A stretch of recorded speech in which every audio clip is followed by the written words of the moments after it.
kami dari kelompok 7 akan membahas sebuah kasus tentang demo hak aborsi putusan Roe versus Wade di USA.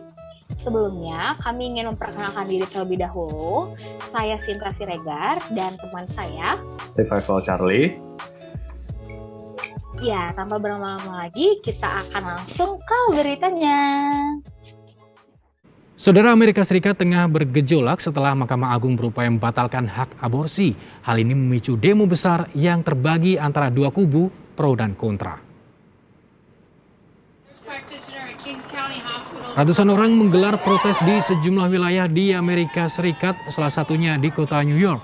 Mereka berunjuk rasa setelah draft dokumen pendapat Hakim Agung yang menentang keputusan soal hak aborsi bocor ke publik.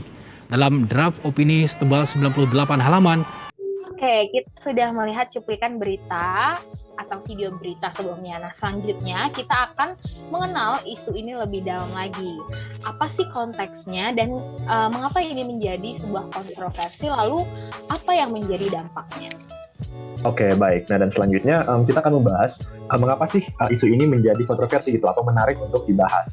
Jadi apabila kita berbicara mengenai topik aborsi, maka tentunya opini dari masyarakat luas akan terbagi menjadi dua kubu atau dua kelompok yang berbeda, yaitu kubu pro dan juga kontra.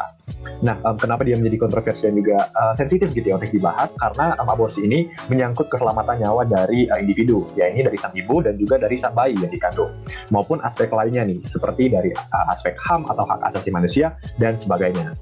Nah, perbedaan inilah atau perbedaan dari kubu pro dan kubu kontra ini yang menghasilkan situasi panas atau kontroversi terkait isu ini sendiri. Nah, selain itu, untuk dampak dari isu ini sendiri, yang seperti telah dijelaskan oleh teman saya juga sebelumnya. Nah, bocoran bahwa Mahkamah Agung Amerika Serikat yang mendukung pembatalan putusan ini pun, atau dalam kata lain mendukung gitu ya, bahwa aborsi ini untuk kembali ilegal, hal ini memicu gelombang demo di Amerika Serikat pada beberapa bulan yang lalu. Lalu pihak pro dan kontra akan isu ini kian memberikan opininya atau pendapatnya melalui jalan-jalan, yaitu seperti demo secara langsung gitu ya, maupun di platform sosial media. Nah, selain itu juga isu ini pun dapat berdampak kepada kebijakan dari berbagai negara bagian Amerika Serikat yang dapat berbeda-beda, seperti ada yang mengizinkan ataupun tidak mengizinkan adanya aborsi di negara bagian mereka masing-masing. Nah, dan selanjutnya dari kelompok kami akan memaparkan klaim-klaim utama atau klaim-klaim gitu ya yang terdapat pada isu ini sendiri. Klaim yang pertama terhadap kasus ini, yang pertama yaitu terjadi demo besar tentang hak aborsi di Amerika Serikat. Lalu klaim yang kedua dari isu ini, demo terjadi setelah kebocoran draft opini Mahkamah Agung setebal 98 halaman. Nah, dan klaim yang selanjutnya adalah isu aborsi Roe versus Wade ini menyebabkan masyarakat terbagi menjadi dua kubu yang berbeda tentang hak aborsi di Amerika Serikat. Lalu klaim yang terakhir adalah mereka yang tergabung ke dalam kubu pro maupun kontra menyuarakan opini mereka ke dalam berbagai platform.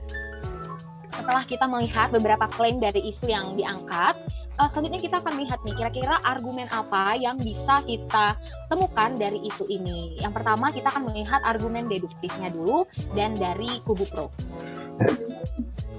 Oke, baik, terima kasih Shinta. Nah, pada saat ini saya akan memaparkan argumen deduktif. Nah, jadi argumen deduktif sendiri memiliki 3 bagian, yaitu argumen hipotesis, disjungtif, dan juga kategoris. Nah, pada saat ini saya akan membawakan argumen deduktif dari kubu pro. Oke. Yang pertama adalah argumen hipotesis. Jadi, jika putusan Roe versus Wade dilanjutkan, maka aborsi tetap dilegalkan. Jika aborsi tetap dilegalkan, maka risiko kesulitan ekonomi karena ketidaksiapan pada calon ibu korban pemerkosaan dapat terminimalisir. Jadi, untuk kesimpulannya, jika putusan Roe versus Wade dilanjutkan, maka resiko kesulitan ekonomi karena ketidaksiapan pada calon ibu korban pemerkosaan dapat terminimalisir. Nah, selanjutnya untuk argumen disjungtif pada isu ini, entah ibu mempertahankan bayi namun membahayakan nyawanya, atau melakukan aborsi pada bayi yang tidak berkembang. Nah, ibu memilih untuk tidak mempertahankan bayi namun menyelamatkan nyawanya. Jadi, ibu melakukan aborsi pada bayi yang tidak berkembang. Dan untuk argumen kategoris dari kubu pro dan juga dari argumen deduktif seperti itu ya, yaitu sebagian individu yang mengalami kesulitan ekonomi adalah mereka yang tidak siap mengasuh anak. Nah, mereka yang melakukan aborsi adalah individu yang mengalami kesulitan ekonomi. Maka, untuk kesimpulannya, mereka yang melakukan aborsi adalah mereka yang tidak siap mengasuh anak. Nah, jadi yang sudah dipaparkan sebelumnya adalah argumen deduktif dari sisi atau dari kubu pro seperti itu ya. Nah, dan untuk dari kubu kontra akan dijelaskan oleh Shina. Silahkan. Baik, selanjutnya kita akan melihat beberapa argumen deduktif dari kubu kontra. Yang pertama ada argumen hipotesis yang berbunyi, jika kita melakukan aborsi, maka kita tidak melindungi bayi yang belum lahir. Jika kita tidak melindungi bayi yang belum lahir, maka tidak ada keadilan. Jadi, jika kita melakukan aborsi, maka tidak ada keadilan. Argumen selanjutnya adalah argumen disjungtif dari kubu kontra yang berbunyi, keputusannya hanya dua, entah melindungi kebebasan manusia, berkedok aborsi, atau melindungi hak bayi baru lahir. Tidak melindungi hak bayi baru lahir, jadi pemerintah melindungi kebebasan manusia, berkedok aborsi. Argumen yang ketiga yaitu argumen kategoris dari kubu kontra berbunyi, setiap manusia bebas beropini, dan Mahkamah Agung itu adalah manusia. Jadi, Mahkamah Agung itu juga bebas beropini, termasuk tentang perlindungan hak aborsi. Baiklah, setelah melihat beberapa argumen deduktif dari kedua belah pihak, yaitu pro dan kontra, selanjutnya kita akan melihat ya, kira-kira argumen induktif apa yang ada dari kubu pro dan kontra. Oke, baiklah. Nah, yang pertama saya akan membacakan untuk argumen induktif bagi kubu pro atau yang mendukung hal ini atau isu ini. Jadi untuk argumen induktifnya adalah kebanyakan dari mereka yang melakukan aborsi adalah ibu dari bayi yang tidak berkembang dengan baik akibat pemerkosaan. Nah, demonstran itu melakukan aborsi. Jadi untuk kesimpulannya, kemungkinan besar demonstran tersebut merupakan ibu dari bayi yang tidak berkembang dengan baik akibat pemerkosaan.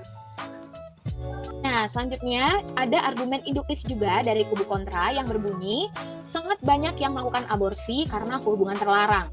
Demonstran ini mengaku melakukan aborsi. Jadi, demonstran ini memiliki hubungan terlarang. Oke, baiklah. Nah, dan setelah kita melihat berbagai argumen sebelumnya, seperti argumen induktif dan juga deduktif, selanjutnya kita akan melihat kesesatan informal apa saja yang dapat diamati daripada isu ini. Oke, kesesatan informal yang pertama yang bisa ditemukan adalah argumentum ad misericordiam, di mana kesesatan informal ini merupakan sebuah argumen yang ditujukan untuk meminta belas kasihan. Dan argumen yang bisa kita temukan itu adalah sebagai berikut, saya rasa sungguh tidak memiliki perasaan jika tega membunuh bayi yang bahkan belum lahir dan merasakan kehidupan. Nah, dan untuk kesesatan informal yang selanjutnya adalah unqualified authority fallacy, atau ketika seseorang mengutip otoritas lain untuk mendukung argumen atau kesimpulannya. Namun otoritas tersebut tuh seperti tidak tepat gitu ya untuk mendukung kesimpulan atau argumen yang dimiliki oleh orang tersebut. Jadi untuk unqualified authority fallacy pada isu ini yang dapat kami amati adalah sebagai berikut. Saya berharap aborsi dapat dilegalkan. Karena menurut orang New York, kesehatan dan tingkat ekonomi dari banyak calon ibu sangat tidak memungkinkan untuk melahirkan dan membesarkan seorang anak.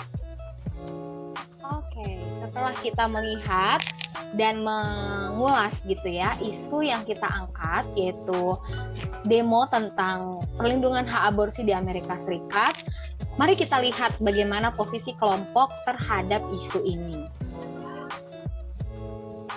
Baik. Jadi setelah melalui banyak pertimbangan dan juga melihat dari berbagai argumen dan juga informasi yang telah dipaparkan sebelumnya, untuk akhirnya kami kelompok berada pada posisi kontra atau menolak perlindungan hak aborsi ini. Karena tindakan aborsi merupakan upaya untuk merenggut hak hidup dari manusia lainnya. Merenggut hak hidup dari manusia lainnya juga termasuk ke dalam pelanggaran HAM atau Universal Declaration of Human Rights di bagian hak asasi manusia pada pasal 6 dan juga pada pasal 7. Jadi, kami kelompok berada pada posisi kontra, yaitu menolak perlindungan hak aborsi karena termasuk atau aborsi tersebut termasuk ke dalam pelanggaran HAM pada pasal 6 dan 7. Alasan lainnya dari penolakan kelompok terhadap perlindungan hak aborsi adalah karena aborsi melanggar salah satu hukum Allah. Allah dalam 10 perintahnya, secara khusus perintah yang ke-7, melarang manusia untuk membunuh. Ketika kita melakukan aborsi, artinya kita sudah membunuh seorang bayi yang berhak untuk memiliki kehidupan.